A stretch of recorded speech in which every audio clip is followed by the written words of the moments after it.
Bordora bete ne awakado Dauda Dambele abana me wati belaji Nyambala abe awakado nyamana kwa ni bara kwa ni chesiri minyi kunafuni anziki kundu minyi ambe kilengo defo ambi nyefon femina anga njija sebe ndogo kana tulusa lo yere fana anga njija o kana sebe o kana usa kumana sa minyi awakado angoro minumbi ni anye kuyinzurula ma kinye amfana banjija kan chesiri anga na ka kinye baye ala minum fana binna awakado ata ango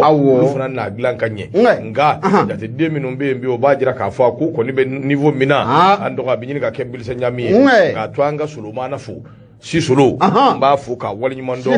mburangedu ka fuli ani tonni ka la sengoro kema lo be daba tungara ko fo ali mburanyi ka fuli ni tonni ka la se halibi madudumbia radio kledu awai madudumbia amba fu ka wali nyimando madudumbia e kera so bu vespa machiti vespa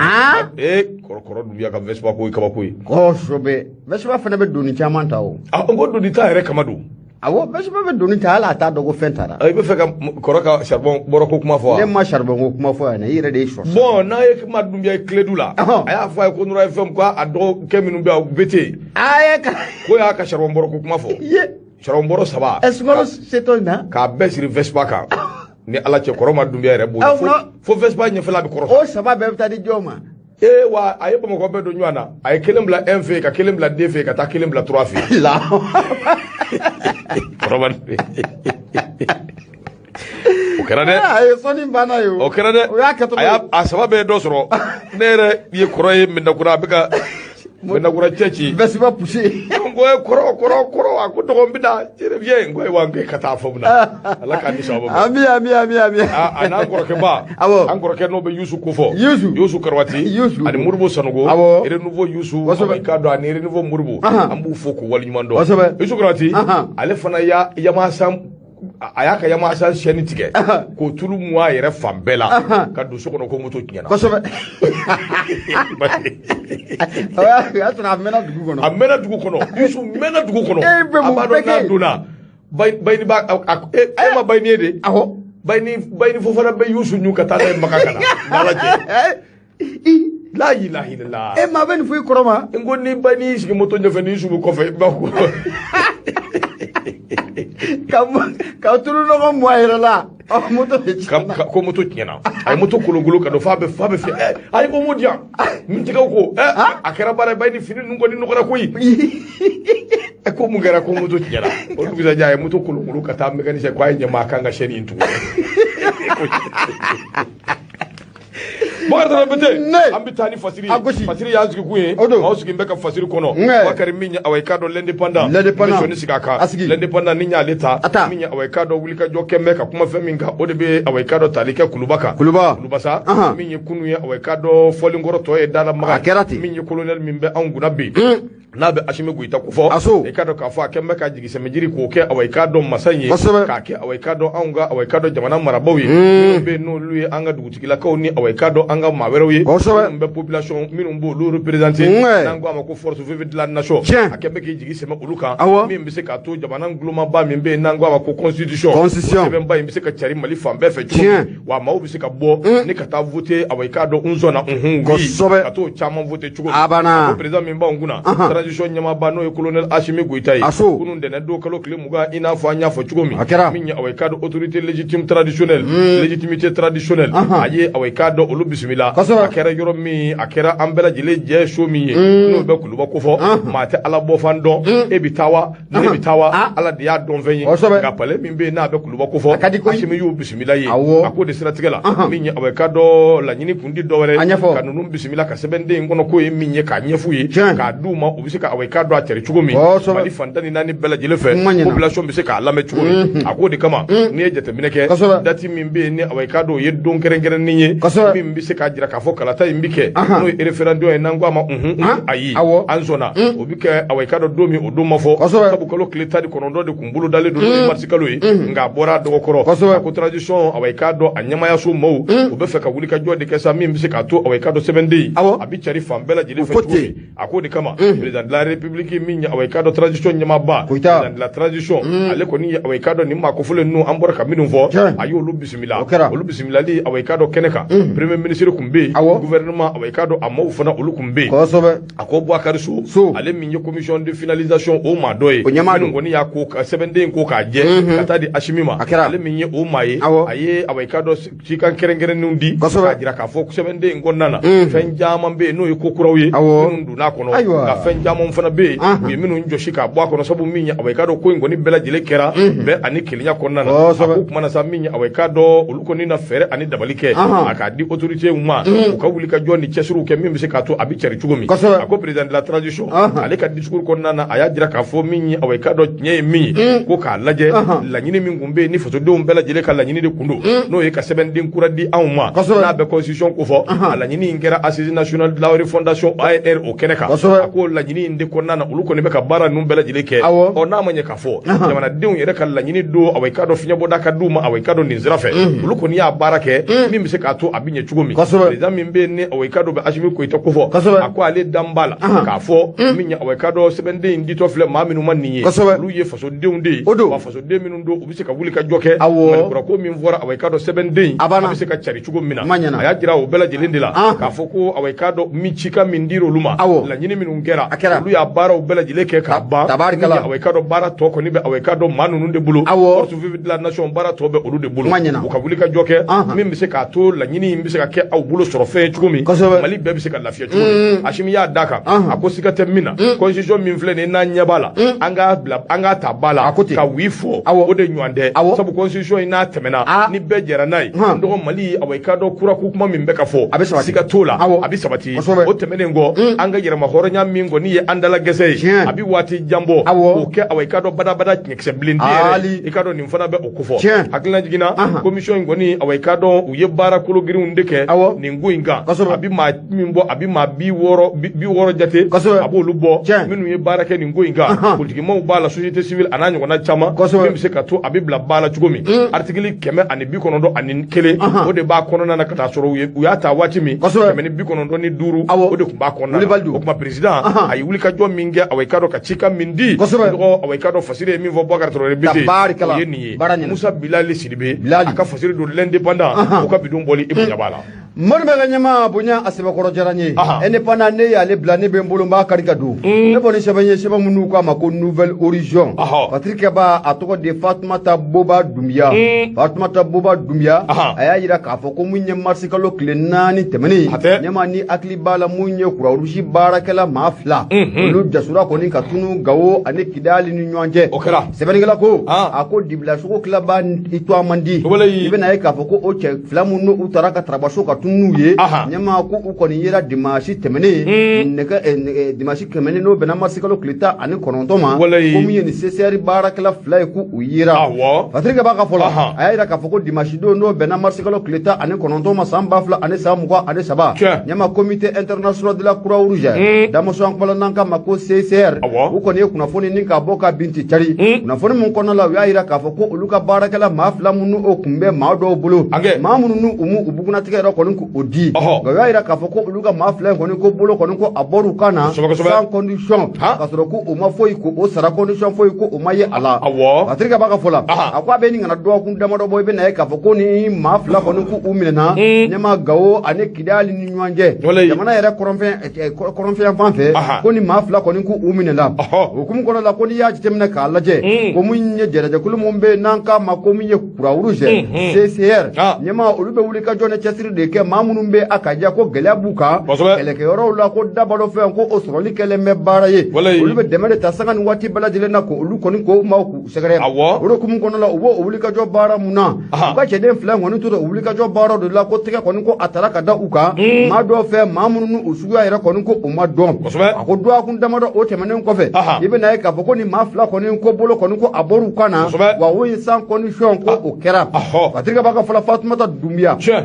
a y'a yira k'a fɔ ko min ye CCR ye CCR kɔni maa minnu ye ninnu u ka maa ninnu minɛ hali n'u y'a sɔrɔ u bugunatigɛ kɔni k'u di ani maa minnu fana bɛ n'olu k'u minɛlen don ɲɛma u m'olu ka nationalité kɔni k'o ɲɛfɔ maaw ɲɛna a ɲɛma gasiga t'a la maa fila in kɔni k'u bilala Patrick b'a ka fɔ la a ko maa fila minnu ni bolo bɔra nin kan na ɲɛma ko a bɛ kɛ sababu ye k'u b'u ka denbaya sɔrɔ lafiya o kɔnɔna u la hali n'o y'a sɔrɔ CCR ɲɛma a kɔni ma kunnafoni wɛrɛ k'o di nka a kɔni y'a yira k'a fɔ k'u ka maa fila minnu u jasɔrɔla ko siga t'a la kɔni ko bolo kɔni ko a bɔra u kan kan mun ye Fatumata Boba Doumbia a y'a yira k'a fɔ ko mun ye CCR ye ɲɛma u y'a yira k'a fɔ ko walasa olu ka baara ninnu bɛ se ka sabati u bolo waati bɛɛ lajɛlen na ni bingali minnu bɛ ta k'olu ka cakɛlaw k'u sɛgɛrɛ ɲɛma ko waati sera ko o ko ka fu ka siri a dan na o sabu olu ka wuli ka jɔ o ti dɔwɛrɛ ye walasa maa minnu bɛ yen ko gɛlɛya b'u kan olu bɛ se ka dɛmɛ ta ka ɲɛsin olu maaw ma cogo min na ka guerre kɛyɔrɔ la ko olu ka wuli ka jɔ ɲɛsinnen don o dɔrɔn de ma mun ye u ka ɲɛmaa mun bɛ yen n'an k'a ma ko Antoine Grand ɲɛma a kɔni ye foli ta ni ka a jɛɲɔgɔn kɔni k'u sɛgɛrɛ a yɛrɛ k'a fɔ ko ale nisɔndiyalen belebele don k'o sababu kɛ a jɛɲɔgɔn fila in ko bolo ko a bɔra u kan na nafolo filɛ nin ye an y'a sama ka bɔ Nouvelle Horizon ale kɔnɔ Patrick b'a tɔgɔ de Fatumata Boba Doumbia i bonya o b'a la Bakari Traoré Bete bonya diyara n ye an b'i fo k'i waleɲuman dɔn Bakari Traoré Bete awa i k'a dɔn lada n'i y'a wele awa i k'a dɔn a nan bɛɛ Lada Amadu awa i k'a dɔn Jalo lada k'a kɛn bɛ fama ye an ka foliba ye Nuhu Diko n yɛrɛ dɔgɔdon n teri don Nuhu kuma bɛ sɛbɛn kɔnɔ sɛbɛnden min bɛ yen awa i k'a dɔn n'an ko a ma ko a tɔgɔ bɛ min l'alerte do l'alerte l'alerte a bɔ ko 76 u ka bidon bɔli nɔgɔ min ye jamana in camancɛ bolo basigi o bɛ se ka na cogo min jamana in camancɛ bolo bɛn ani kelenya o bɛ se ka sinsin cogo min jamana camancɛ bolo lafiya bɛ se ka na cogo min dunkabɔ bɛ se ka sabati cogo min adamadenw n'u bolominɛnw bɛ se ka lakana cogo min min ye awa i k'a dɔn Choguel a ka hakilina n'a ka miirina awa i k'a dɔn o de ye fɛn ye fɛn min n'a binnen filɛ nin ye n'a ka gouvernement bɛɛ lajɛlen nka bɛ kuma la dɛ nɔgɔ ni da famugu jala na a ɲigin ji o ka sɔrɔ i da Choguel min ye awa i k'a dɔn k'alisi wala hɛ fasiri kɛwa ko k'alisi wala dɛ o ye fulakan de wari te k'alisi wala dɛ min y'anw ka premier ministre min b'anw kunna bi Choguel ko kala Mayiga jɔn ko ala awa i k'a dɔn gɛlɛya min bɛ yen n'a bɛ camancɛ bolo fɛ a nana sɔrɔ a jɛɲɔgɔnw ani a baarakɛɲɔgɔn dɔw bɛ yen olu y'u jɔsi min na ka tɛmɛ a fana nana ka n'i jɔ o la jaki a nana jɔ camancɛ la i n'a fɔ awa i k'a dɔn maa minnu bɛ yen n'olu tɛmɛna awa i k'a dɔn a filɛ jɔyɔrɔ min na i n'a fɔ Ablaye Idrissa Mayiga i n'a fɔ ala ma hinɛna Sumelu Bube Mayiga la i n'a fɔ min ye Bubu Sise nin fɛn fɛn filɛ nin bɛɛ y'i jɔsi nin gɛlɛya kelen in na ni ka taa k'a to Fasiri Keba ko a ko awa i k'a dɔn Choguel fana nalen filɛ k'i jɔsi a la jamana camancɛ bolo a masigi ani k'a dɔn bɛn ani kelenya nka nin fɛn fɛn filɛ nin awa i k'a dɔn sɔrɔ ani sɔrɔnbolo sɔrɔ o bɛ se ka yakubaya cogo min o bɛɛ de laɲinitɔ don nka fɛn min bɛ sɔn ka kɛ ko in gɛlɛya ye o de awa i k'a dɔn n ka musoko ɲɛnabɔlen don a tɔ ye awa i k'a dɔn wari l'argent pour den k'alisi n dɔgɔ i k'a dɔn k'a fɔ k'alisi a tɛ je dɛ limanalu k'a dɔn k'a fɔ an bɛ don min na ko bi k'alisi banta a tɛ je a ko in kɔni fɔra nka mugu l'argent wari k'alisi janko tɛ an bɛ don minɛ ko bi Fasiri Keba ko a ko min ye an dɛmɛbaa jɛkulu caman bɛ yen awa i k'a dɔn an n'u bɛ furugu la bɛn awa i k'a dɔn tɛ an n'u ni ɲɔgɔn cɛ a ko ka sɔrɔ gouvernement tɔw minnu tɛmɛna awa i k'a dɔn olu ni awa i k'a dɔn jamana tɔw kun ka di ni an dɛmɛbaaw kun ka di olu yɛrɛ dɛsɛra n'a fɔra bɛ nin gɛlɛya in na bi ka tila ka n'i gongo nin ko in na a kuma ka ca kosɛbɛ nka min ye awa i k'a dɔn laɲini ye min ye hakilinaw min bɛ Choguel la i n'a fɔ awa i k'a dɔn a tɛmɛbaa minnu bɛ yen n'u tɛmɛna olu ta kun ye min ye o de ye ka taa camancɛ bolo fɛ ka taa hakilina n'o ye plan ye ka t'o jira awa i k'a dɔn limanaw la Choguel y'o de kɛ awa i k'a dɔn o don ko an kɔrɔ a taara ka taa hakilina ni miirina min bɛ yen sɛbɛnden min b'a bolo min bɛ se k'a to awa i k'a dɔn yenkaw b'a dɔn k'a fɔ hakili b'u la baaraw bɛna kɛ awa i k'a dɔn a kɛcogo ɲuman na i k'a dɔn k'o de bɛ yen nka ko in gɛlɛya ye min o de ye k'a fɔ wari kɔni fɔra wari mugu bɔra u da ka n dɔgɔ min ye wari siga t'a la awa i k'a dɔn transition wari tɛ yen dɛ wari mugu min kan ka don a da fɛ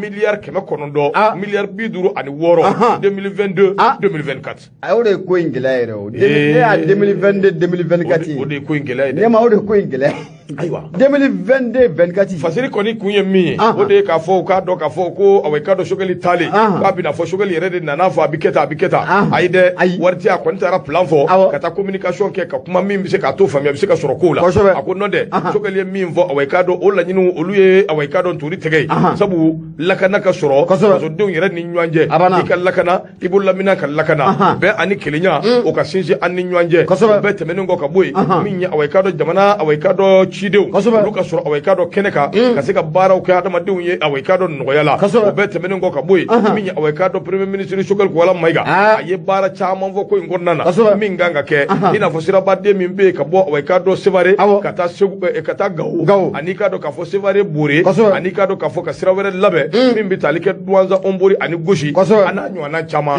nka ɲɔ bɛ ɲɔbugu mɔgɔ ta kan b'a la wari l'argent mugudi wuri 956 millions ala ka ni sababa bɛ ala ka ni sababa bɛ n'o di ko ndɔgɔ ni y'a ka fasiri ye u ka bidon bɔli bonya b'a la marina ka ɲama bonya asibakɔrɔ diyara n ye ne bɛ n bolo n b'a kari ka don n bɛ bɔ ni sɛbɛn ye sɛbɛn minnu k'a ma ko choix de Bamako a ko di Bamako wula ɲama a bɛɛ na ta mun ye den ka sufɛsi min ye laada ye n da tɛ bɔ sin na pewu ni mi cogo dɔ i bɛ danga sɔrɔ Umaru Angoyiba barubile a kuma na mun da bɛna san ka taa kɔngɔ bɛ na n bɛ si min o ni danga bɛ ɲɔgɔn ye sira la da tɛ bɔ sin na danga sɔrɔ koyi n t'a ti bɔ a la dɛ den n'i ye sufɛsi min daminɛ wagati bɛɛ e de da baara bɛ sin na a da b'a la i bɛ ka i tɛ a ka ɲi a ka ɲi i bɛ danga sɔrɔ a ka ɲi siga t'a la bisimila an ka taa awɔ siga t'a la an ka taa y'a faamuya awɔ a faamuna amina yarabi mun ye choix de Bamako Umaru Angoyiba Baru a kumara a bɛɛ na ta n'a jɛra a na se fila siga t'a la ɲɛma détournement de don de vivre à Koro suma mun n'o bilala ka taa Korokaw fɛ yen a yera k'a fɔ ko min ye détournement ko o yera Allah siga t'a la Umaru Angoyiba a ko siga t'a la wulikajɔw kɛra wa maa dɔw kɔni ko tɛgɛ ko a bɛ ka ta ka da u kan o sabu kɛ mun ye jɛkulu mun bɛ yen n'o bɛ société civile kɔfɔ mun ye Korokaw fɛ yen olu ma nin ɲini fila la koyi ɲɛma u taara plainte kɔni ka t'o don kiiritigɛlakaw ɲɛkɔrɔ suma mun n'a kun dabɔlen bɛ ka di olu ma suma taara yɔrɔ jumɛn a ɲɛ ka f'u ye Umaru Angoyiba a y'a yira k'a fɔ k'a bɛ nin kana duwakun damadɔ bɔ ɲɛma nin waati na Korokaw fɛ yen da wulilen don sɔngala ko o ma ye o sabu kɛ ko mun ye wulikajɔw bɛ sen na tɛgɛ a bɛ ka ta ka da maaw kan an fɛri mun n'a bɛ tali kɛ détournement de dɔn suma mun olu bilala ka taa Korokaw fɛ yen ko k'a suma di maa dɛsɛlenw ma a yira k'a fɔ maa dɔw bɛ yen u tɛ sira Ala ɲɛ u tɛ sira kira ɲɛ ɲɛma k'u ye o suma u ye dɔ ɲaami u la o de kumu kɔnɔna la n'a ma ɲɛ k'a fɔ ko mun ye jɛrɛjɛkulu mun n'o bɛ Korokaw fɛ yen organisation de la société civile n'an k'a ma coordination nationale de l'opération bɔleyi ɲɛma olu kɔni ye plainte kɔni k'a don an bɛ don min na kɔn bi u bɛ fɛ maa minnu ye suma in k'a ɲaami tɛgɛ a bɛ se ka da u kan tuguni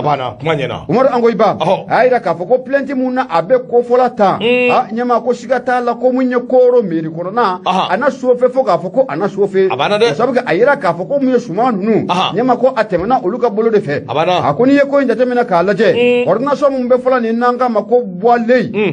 ale ye coordination ye mun bɛ Koro yira o kɔnɔna la yan'u ka plainte kɔni don u ye wulikajɔ caman de kɛ walasa mun ye fɔ ka bɛn o bɛ se ka na ko in na cogo min na ko in ka ɲɛfɔ u ye n'a ma ɲɛ k'a fɔ ko min ye jamana de ye suma k'o bila ka na k'a ka di maa dɔw ma ɲaami o yera a la diyagoya don a ka ɲɛfɔ fasodenw ye ko min ye jɛrɛjɛkulu n'o bɛ coordination de Bɔleyi kofɔ ɲɛma u y'o wulikajɔ minnu k'o bila sen kan i bɛna ye k'a fɔ ko min ye Koro mairie yɛrɛ u ye bataki ci ka taa di Koro mairie baarakɛlaw ma k'a ɲini u fɛ u ka fɛɛrɛ ni dabali bɛɛ lajɛlen k'o tigɛ sen kan suma mun n'a bɛ kɔfɔla ta n'a bɛ tɔni 442 kofɔ o mun kun n'a dabɔla k'a ka di mun ye Korokaw ma ko a suma ko a taara yɔrɔ jumɛn k'u k'a ɲɛfɔ u ye a ko n'i ye ko jateminɛ k'a lajɛ mun ye juin kalo tile 22 san 2022 ko mun ye suma mun bɛ n'o bɛ dabalo fɛnw yɛrɛ kofɔ ɲɛma o tɔni 36 ani kɔ ani ka taa fara mun ye malo fana o tɔni 200 ani kɔ ani ka taa fara 200 ani kɔ ɲɛma ani mun ye mili o tɔni 1000 ani 250 ani 50 o tɛ ɲɔ ye ɲɛma a ko fɔra ko nin suma ninnu ko a ka tila du 1000 ani 300 ani 50 ani 8 o ni ɲɔgɔn cɛ k'a nana ye k'a fɔ ko min ye majɛ belebele ko o yera a la n'a ma ɲɛ k'a fɔ ko majɛ kɔni o yera a la ni jɛrɛjɛkulu n'o bɛ coordination de l'opération Bɔleyi ko fɔ u y'a ɲini monsieur le maire fɛ ko f'an ɲɛna an bɛna mun faamu a k'u ye bataki bila ka taa di monsieur le maire ma monsieur le maire y'i da gulɔbaransigi ɲɛma taama bɔ sisi ma bɔ o de kumu kɔnɔna la ni jɛrɛjɛkulu y'a yira k'a fɔ olu kɔni tɛna nin ko in bila tan koyi o fana t'u tada kiiri bunakun o kɛnɛ kan o de kumu kɔnɔna la i bɛna ye k'a fɔ ko kiiritigɛlakaw fana wulikajɔ k'o bila sen kan wele bilala maa fɔlɔ jɔ nin ma o ye monsieur le maire o ye bilalen monsieur le maire ma ɲɛma monsieur le maire a ka secrétaire général fɛnɛ n'o bɛ mairie secrétaire général o kofɔ o wele bilala o fɛnɛ ma Sabalikɛla ko a ko d'a ma ko o dɔrɔn ma koyi addition caman bɛ bi ɲɛma n'u y'u da siga t'a la ɲɛ kelen bɛ tugu ɲɛ kelen yɛlɛlen bɛ kɛ o sabu o sigilen don ni wele kɔni ye Patirikɛ b'a ka fɔ la a ko fɛn mun dɔ bɛ maanifin yɛrɛ kɔni k'i kamana gan ɲɛma ni suma ɲami na i bɛ na ye k'a fɔ ko président mun dɔ bɛ sifinnakaw kunna k'o yɛrɛ kɔnɔna la a tɔgɔ yɛrɛ fana bɛ ka sɛbɛkɔrɔ fɔ nin ko la awɔ le président de la jeunesse communale de Koro awɔ sini ɲɛsigi awɔ ko sini ɲɛsigi b'aw ye wa la hawla ala ka wa mani yɛrɛ kun don a Koro ma Maliki tɔgɔ fɔ a la dɛ Maliki kɔni tun bɛ Koro yan fan in fɛ a tun bɛ Koro dɛ mais monsieur kɔni ta ye lakɛrɛmugu ni papier monsieur caman bɛ bi olu bɛ di ko ayi Maliki kɔni ta ye lakɛrɛmugu ni papier Maliki tun bɛ Koro ko in ka teli ka sɔrɔ fa minnu fɛ dɛ o ye fɛn dun parents d'élèves u ka tɔnba in bɛ wele cogo di CGS ayi CGS ka foyi tɛ na CGS b'a dun filɛ de o fana bɛɛ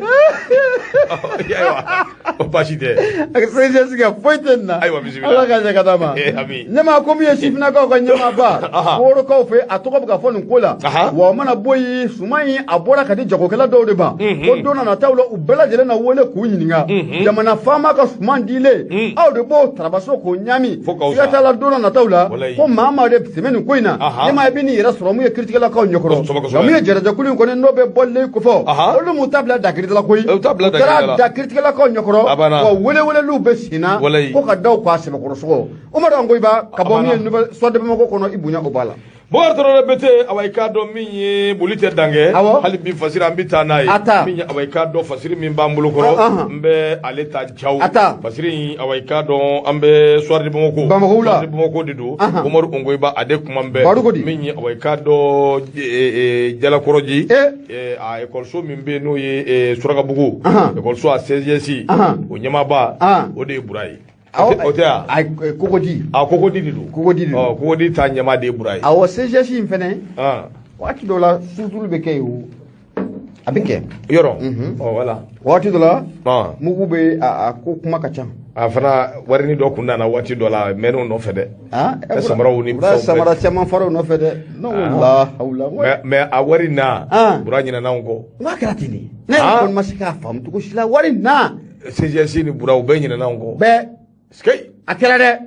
basi tɛ denw a kɛra dɛ bloc t'a la o ka taa zamɛw tobi k'an wele ko an sɛ min yɛrɛ tun b'o sanfɛ sɛ kun tolilen don o ye a ma toli dɛ a ye min kɛ tubabu kɛ ka frigo la a mɛnna n ko da toli Faransi yan'a ka na a bɛ kalo 8 bɔ a bɛ kalo 8 bɔ a ye mun kɛ 10 sanfɛ o bɛ kalo 12 bɔ ayiwa an bɛ Ala deli Ala ka Bura i k'a dɔn hali bi i k'a dɔn min bɛ se k'a to baaraw bɛ se ka ɲɛ cogo min Umaru Angoyiba dɔgɔ ale ka fasiri o bi yan a ko awa i k'a dɔn an ka cɛdenw n'o ye sɔrɔsiw ye u k'u deli ko la dugulakaw sa laada wuli ye an ka sɔrɔsiw min ye awa i k'a dɔn laada u y'o latilen awa i k'a dɔn terroriste ninnu kan koyi sabu a jirala k'a fɔ min ye Mali armée ko tuguni an ye bundenni kɛ Menaka fanfɛla la kɛrɛnkɛrɛnnenya la min ye Endelimane awa i k'a dɔn a kɛra sababu ye min ye kunnafoni di sira fɛ a jirala k'a fɔ ko min ye maa caman olu bɔnɛna u ni na min bɛ tali kɛ terroriste kunda a ko de siratigɛ la ko n'i y'a jateminɛ i b'a ye k'a fɔ avion militaire minnu kɔni caman ba de suru la anw kan yan hélicoptère ni a ɲɔgɔnna caman awa i k'a dɔn u bɛ wuli ka jɔ ni cɛsiri min na jamana in kɔnɔ bi k'a dogolen tɛ maa si la o de siratigɛ la k'a jirala k'a fɔ avion militaire a kɔni ye kunkan bɔ a ye kunkan bɔ yɔrɔ min awa i k'a dɔn a bɛ jamana kɔrɔnfɛla in kofɔ nin waati laban ninnu kɔnɔna na ci coki awa i k'a dɔn an bɛ awa i k'a dɔn taji k'a la a wuli ka taa bundenni kɛ ni ka segin ka na an da k'an ka te premier ni deuxième min a k'i b'a fɔ ko fɛn ma kɛ a k'o de siratigɛ la min ye awa i k'a dɔn kuma kɔni ye min ye o de b'a jira k'a fɔ ko maa tan caman maa tan sigiyɔrɔma caman dɔgɔ ko kɔni bɔnɛna u ni la hali n'o y'a sɔrɔ awa i k'a dɔn a damadɔn fɔlɔ nka yanni nin ko in ka kɛ min ye kalo tile 18 n'o ye awa i k'a dɔn mars kalo ye san 2023 gouvernement maa dɔw bɛ olu de embuscade da n'o bɛ janjugu kofɔ olu de ye janjugu da u y'a da maa minnu ɲɛ awa i k'a dɔn o bɛ anw ka faama o b'olu kofɔ a janjugu dali kɛra sababu ye min ye awa i k'a dɔn u ye tiɲɛni kɛ nka hali bi n'o y'a sɔrɔ maa hakɛ min bɔnɛna u ni na n'o ma fɔ a jirala k'a fɔ min ye awa i k'a dɔn a kɔni a kɛra tiɲɛni nka an ka mɔɔw fana m'a bila dagirinda la koyi o tuma nin kɔni ye min ye nanzaraw bɛ min wele ko contre attaque min ye awa i k'a dɔn offensive awa i k'a dɔn an y'o de kɛ o de siratigɛ la nin ko kɛra waati min u yɛrɛ hakili la k'a fɔ k'u hakilila tigɛlen don k'a ko kɔni nin maa ninnu tɛ dɔwɛrɛ koyi groupe na bi wele ko Awaikado État islamique État islamique o mawde do koy Awaikado maminga groupe do de Abu Albara al-Sharawi Awaikado aleka mawde do de be kan wali ajugo nunge yakli bala nunu yere fla nunu ba manchi wali atigida damaw o bi kelela koronvela infe mi ani Awaikado jesim lu ko ni bi nywana bi wati jambo wati be ni gacha ni MAA lu ka jekulu fana bi kari nywana nga wati chama gacha mu obe Awaikado bone sani kabu nyena yere buta ke abul biribiri o de kama mi ye karata do kalo ke mi ye kalo kleta ani nani no ye marti kalo temene ikado ka fo gacha ka wuli ka joko ni kera ni gacha ni nywanja kera so be gacha manani ko ni bone na unina nga gacha ko ni min daw ka ti konde ka ba sirke ba ko ako ni jakulu min fle ne gacha ni MAA ko ni bu son ko so be nga blogu temina o de ka fo an ga chedo no be Awaikado ashimi na ka chedo ko fo colonel sajo na ka chedo be wuli ka joni chesiri mi na bi adugulinte jangote ka fo pangulu mi no na ledo ni nana kana makilin bone anina an be ma bahi an bo bone unina basirke ba ko Awaikado min ye pangulu yi awulila kuma bi kana soro numbu ka lafiya la fu condamné do ubi bali ka bo min galama kungam bora fando fe vugu yani ki yere nyino ba soro avion temena ni ye waso ale klali la koso ibale mangame wati mun so klali la di awa o kuma na ka soro ka ke c'est fini abana fasiri do ndo mi Umar Ongoiba o ka bidon boli ibu nyabala nyama lakanate dugo la o sentika joka makono ne be mbolo ma karika do indicateur du renouveau mo bone aye akodi Boubacar Tangara baramne kalande ndo ka bo indicateur kono nyama ayayira ka foka ngata kai nantara kai ibina e ka foko jere de kulumun okume nu ka mako je suis le route de kai ne kai basiraye nyama ni jere de kunkeleme ka wuli ka jo ko bla singa kaira ka foko kunu no bena tene mamar sigalo kle muga ko kayesira ku bena tige bela dile na mati do nyama bena ka foko ye fole ku ya sigi singa ne ga munye ba pulsula kauye nyama ko yangadi ni ye gazi ko ni ko chira fambela dile fe ka manivun ku yerake Boubacar Tangara ayira ka foko munye gazi lacrymogène nyama ko munye ni jere de kulumumbe nanka mako je suis la urde kai ko ba lan hale mayi wa o sabaga olu ya laini ka fo ku be na kai basira ko ka tige kunu no be masigalo kile muga masamba fla ane samuga ane saba badriga baka fula ako wati munna uye kibara mboka binti chari ibe na ka fo ko gouverneur munno be kai ko fe o ye wole blani jere de kulu maku ka feran da bali bala jelen ko sigi singa ukana uka marasi ko batri unyanje baningela ko ako ga ku ne gouverneur ko ni ku ma ben fola na manya ka fo ku ma ben fola da kulin ko ni ayira ka fo olu ye korofo muni ko shele ayira ka fo ko mi tenendo no ye kunu ye olu ayira ka fo ko be na kayesira bela jelen ka jo pew cheti do sabga dogo muna bu kan sira kola nyama ku ka laini ko oye ko fo mi sira nu o ka glan sabaningala ko akuna manye ka fo ku ne gouverneur ko ni ku ma ben fola nyama nu ya lanyini ka fo ku be sira ba ka tige wati muna ku ya laini ka fo ku be sira ba tige ube bali fe na munye ba pulsula ko rusulu tula fam bela jelen fe gaji koni abe bo famu fe abe boye nyama ko gaji kasa ako nyangadi ni yim baningala do be Aboubacar Tangara ko fo ayira ka ko ni jere de kulin koni nyama no be je suis de wurute de kai ko ni ayira ka ko dona na tawla olu bina wulika to tiaman ko ni ko ke kayira ka ko ni gaji timuno talembla ko lu sekarawa ko lu bina obina ka so biye ko lu ka yini fe ko o tianwa abada ko okuma ko ni ko ota ala nyama je suis de wurute kai ni jere de kulin koni ayira ka ko sigida do ko ni be kayira ko na la oluka kumaka Allah batuna yonkomi gumumbe nanka mako sandare waliya ani kata fara munye jala faraka oluka kumaka ko Allah batula ni yoro ko felen bela jelen ko ni ko ula fatrika baka fola ako fe muno irabe magnifique ko ni ki kamana ga munye conseil local des jeunes de Kai olu ya ira ka fo ko ni de kulu muno fula kan barenge olu sentu sena bi ko olu fene sentu sena sini olu ya ira ka fo ko olu sende ni koina patrika baka fola ako kunu ngoni we wuli ka jomo ngo ke ba posula ko ni gaji ke ku yereke ka bonyona na fone fula ni anya sabaka bo indicateur du renouveau kono sabani ga ba to ko Boubacar Tangara ibunya obala Bordoro bete babu nyena bete mbe mi mi Awaikado polisu ko gaji ko nderge do be ndado fangele mina sisa o ba wele ko buruken buru misira uye ko da buru ka bo hakima la hawla bismillah o wati asoro mobili ni do kumbe polisu bulo ndado ni baba adama hakili ba mobili ni tokola ko sajigani o ko sanna ko nyima Bura nu te chama kala mala. Ah, sinon ko sona ko tele. Bura e be sajegen do. Abado. Mi. Mu ne do. Abado ngwe. Ngu ka sotarama model ni do di. Sotarama model ni do. Oh, o de bora no de. Sajege. O be giraji ka côté ni nuna. Ana vitriu. Ka ninja fima nun ka kono. Pu. No, nangu yanga ayam nyogonye o damne. Be kuma de me sajige bugana o bi fo yoro mi tegenya na jada roba to ajeli ci ko la haula nyama a ndo bi siga do irondel ko di fe gawsu nyama ka ti ati kwili ka da so iba ti de ka do bagare bugu fe ki ti ka ta koso ya man no ya de wanye buyaki ko dai sajige ni kera so bi buyaki ko jama ya da la haula la kolde kursige na ere kontewo nyama nta do ngo mije kanifiye inala ina central awo adade na soho walai das ko ko ayam na sigi awo ko lebbe ko matibo ha ma be bal kola sajigin nana sal bakaina kono chop sajigin nana du la haula kera barai gazi ci dabora la haula kore ma dum ban juro de ban juro dama wa kuna endo doka bulu ko ka bodi ne furja tikido ni kan kundo do na gwana yere jini de nywande ko yi imani fi me ko do ta na fure ka siga ka kata disi ne akilibala ka do bengana ande la ka gafe do ta solo ka me na kura solo ni tonja la be 40 ande la ka gafe do ta solo ka ambe bale ka bo min kala ma mi klayro mi wa solo jole medala la hawla nyanga di ja solo na nyefol dila yusu karati nyina ko solo na amine di ne bora kana de ngo bi chodi ngo solo ngo bi chodi ngo saba ako saba ko bu chodi ngo saba am nye nyoko murugo kado ko yusu be ma nya yusu nyini kadese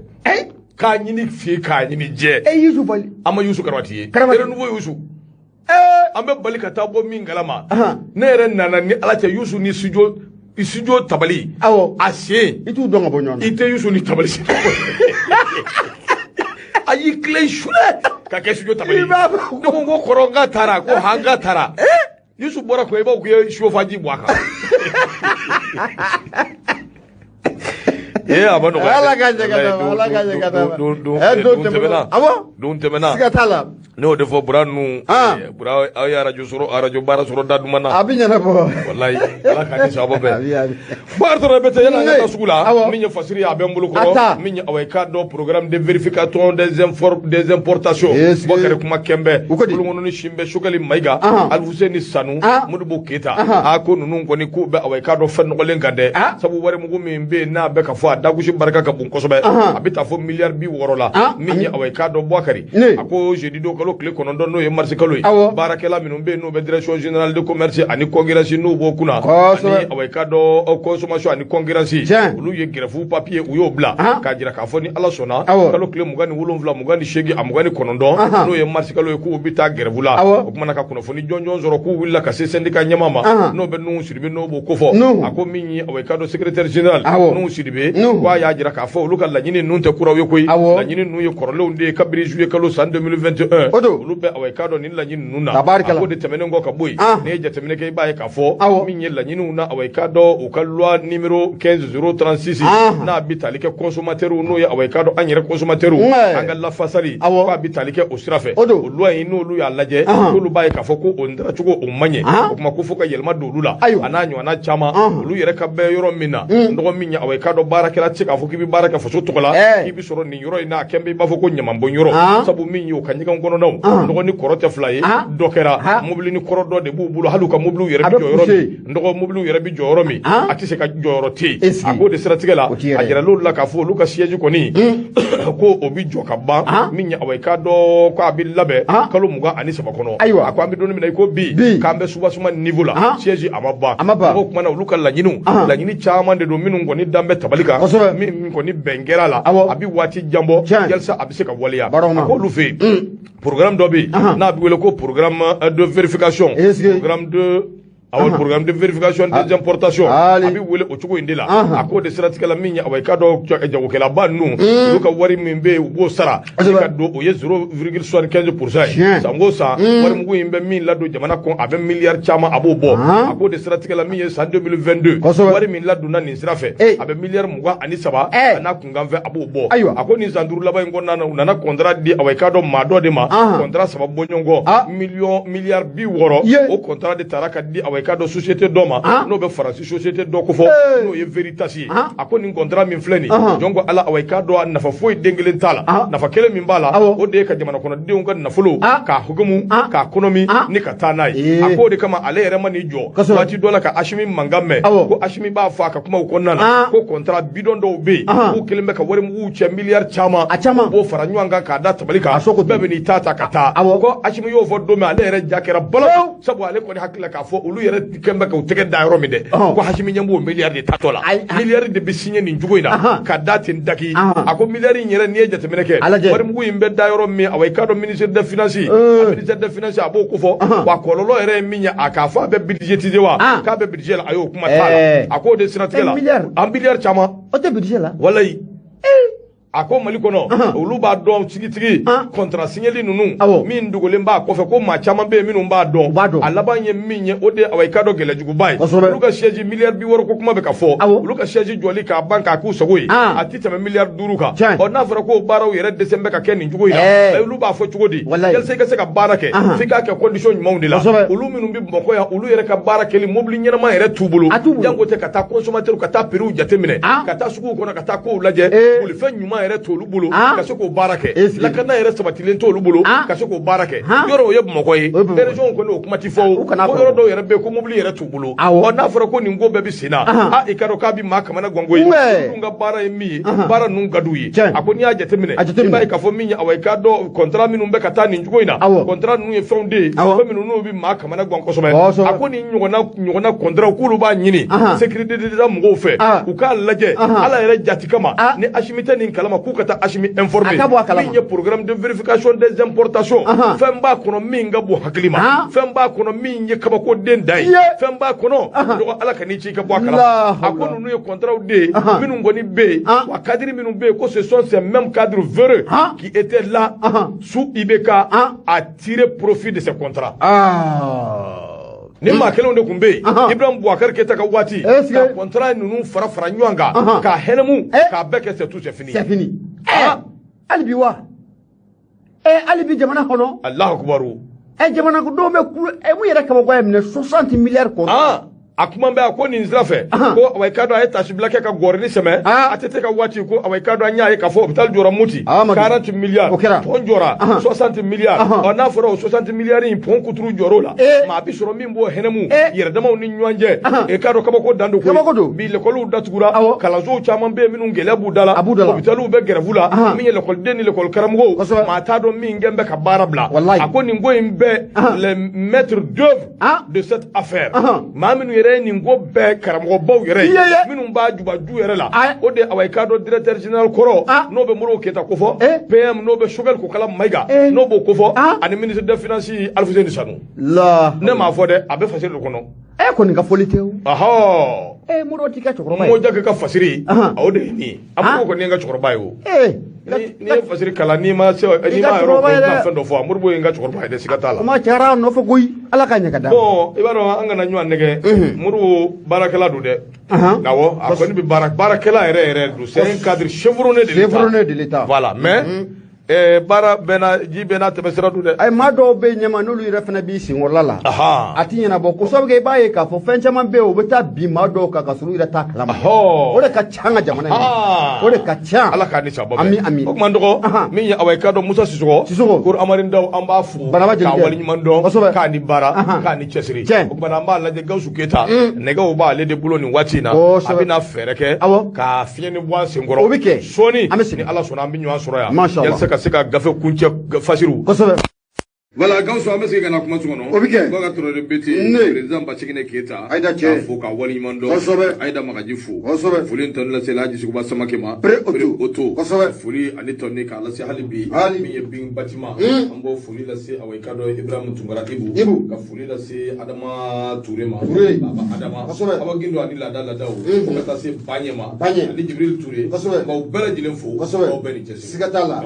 Ɲɛma an bɛ foli k'a lase Mahamadu Tawule Kamara ma. A fana ko k'a sɔgɔlen mana Faransi kɔnɔna la. A ka jan fo ka taa bila Bintu Sila la. An bɛ ninnu bɛɛ lajɛlen k'u fo. Nouvelle Horizon ne bɛ n bolo don n bɛ bɔ ni a ye. Naneyisa Mayiga. Voilà, i bɛ n ka foli fɔ a ye. K'a Mayiga. Siga t'a la. Ɲɛma Seydou Konate a kumara. A bɛɛ na taa Gɔngɔrikɛnu a bɛ datu negebɔ basa la. Siga t'a la. Mun ye kunnafonidilaw ka ɲɛmaaba n'o de bɛ Banjugu Dante kofɔ. A dogolen tɛ maa si la k'a fɔ ko waati tɛmɛnw na Maison de la Presse. Soba mun bɛ yen ni Amadou Tumani Ture ala ka hinɛ la ATT. Ale y'a jɔ ka di kunnafonidilaw ma fi sabililayi kaana law. A dogolen tɛ maa si la k'a fɔ ko waati tɛmɛnw na jɛnɛjɛkulu mun bɛ n'an kama appel du 20 février. Olu ka wuli ka jɔ dɔ senfɛ o kɛra sababu ye k'a sɔgɔnɛminɛ bɛɛ lajɛlen k'a kɛnɛmaminɛ ye. Ka bituru ni filɛturu k'a bɛɛ lajɛlen kari ka bɔ yen. Sɛbɛnnikɛla ko a ko mun ye président ye n'o bɛ Banjugu Dante kofɔ. A ko y'a jira k'a fɔ olu ka laɲini kɔni tɛ dɔwɛrɛ ye koyi. Wa mun ye plainte u tɛna taa don maa kama. U kɔni bɛna plainte k'a don X kama. Wa mun ye fɛɛrɛ dabali fɛn fɛn n'o kan ka sigi sen kan. Maa mun kɛra sababu ye ka nin kɛwale ta ka Maison de la Presse a sɛgɛrɛ. Tɛgɛ a bɛ se ka ta ka da u kan cogo min na. Patrikeba ka fɔ la. A ko affaire mun dɔw bɛ tali kɛ Maison de la Presse k'a sɔgɔnɔminɛ bɛɛ lajɛlen ka a kɛnɛmaminɛ ye. Ni jɛnɛjɛkulu mun bɛ n'an kama appel du 20 février pour sauver le Mali. Olu ye wulikajɔ mun kɛ waati tɛmɛnw na ka conférence mun k'o boloda. N'o laban nin kɛra mun ye vitre ci ye Maison de la Presse o kɔnɔ. A ko mun ye Banjugu Dante n'ale Maison de la Presse ɲɛmaaba ye. A bɔra a ka daden o kɔnɔna o la dɛ. Banjugu Dante. A ka kɔrɔfɔw kɔnɔna la a y'a jira k'a fɔ ko maa mun bɛ yen n'o de bɛ Sheriff Kɔnɛ kofɔ. Sheriff Kɔnɛ a dogolen tɛ maa si la k'a fɔ ko ale ye magistrat ye an ka jamana o kɔnɔna o la. Banjugu Dante. Ɲɛma a ka kɔrɔfɔw kɔnɔna la a y'a jira k'a fɔ ko mun ye Sheriff Kɔnɛ. A ye kɔrɔfɔ minnu k'o fɔ ko kɔrɔfɔ ninnu ko a tɛ sen kan koyi. Banjugu Dante a ka fɔ la. A ko magistrat ɲɛma n'i ye nkalon k'o tigɛ. Tɔgɔ wɛrɛ t'i la k'i bɛ wele ko nkalontigɛla di. Sheriff Kɔnɛ. Ko a ye nkalon kɔni ko a y'o tigɛ. A ye nkalon mun tigɛ k'a jira k'a fɔ ko ale ni Maison de la Presse maaw ko bɛn kɛra kan k'a fɔ k'u tun bɛna conférence de presse minnu k'o baara k'o boloda. Ko a ni MP maaw kɔni ko bɛn kɛra kan. Banjugu Dante ka fɔ la. A y'a jira k'a fɔ ko bɛn ma k'a ka fan si. Administrateur minnu o bɛ Maison de la Presse la. K'o yɛrɛ tɛ Sheriff Kɔnɛ ko o t'a dɔn. Banjugu Dante ka fɔ la. A ko olu ye bataki ci ka taa di mun ye appel du 20 février maaw ma. Ko o kɛra mars kalo tile 14 k'a yir'u la k'a fɔ ko mun ye dalilu minnu o b'o olu bolo. Dalilu minnu se ka conférence de presse kɔni ka a kɛ nin waati ni MP o kɔnɔna la. A ye dalilu belebele 2 a y'o bɔ k'o bin. A ko a dalilu fɔlɔfɔlɔ ye fɛn jumɛn ye. A ko waati mun na tiɲɛni o kɛra. Olu ye wulikajɔ de cɛsiri bɛɛ lajɛlen kɛ appel du 20 février. K'u ka fari u kan u ka yɔrɔ in ka a dilan. O sababu ko kiiri kow ka suma kosɛbɛ. A ko olu y'o laɲini mun kɛ. Ɲɛma a yira k'a fɔ ko mun ye appel du 20 février pour sauver le Mali. U ma kalan yɛrɛ kɔni d'u ɲin na ka bɛn ni Maison de la Presse maaw ka laɲini u ye. Banjugu Dante y'a jira k'a fɔ maa ŋa ɲɛ ɲumanjugu de farala olu kan ka Maison de la Presse ni k'a wuli k'a jɔ. O sababu kɛ yɔrɔ dɔw sanga ni waati bɛɛ lajɛlen na maaw mako b'a yɔrɔ la. N'a fɔra ko o yɔrɔ dilanni ka bila ka kiiri k'o makɔnɔ o ye fɛn ye fɛn mun n'a tɛna bɛn cogo si la. Banjugu Dante a ko dalilu jɔnjɔn mun b'a la k'o ye kelen ye. A ko dalilu filanan ye fɛn jumɛn ye. Ɲɛma lakana yɛrɛ bɛna kɛ cogo di nin ko in kɔnɔna la. Ninnu bɛna conférence mun k'a boloda ko lakana ko a bɛna kɛ cogo di. A ko nin ye dalilu 2 ye. Banjugu Dante y'a jira k'a fɔ ko nin dalilu 2 in. Ka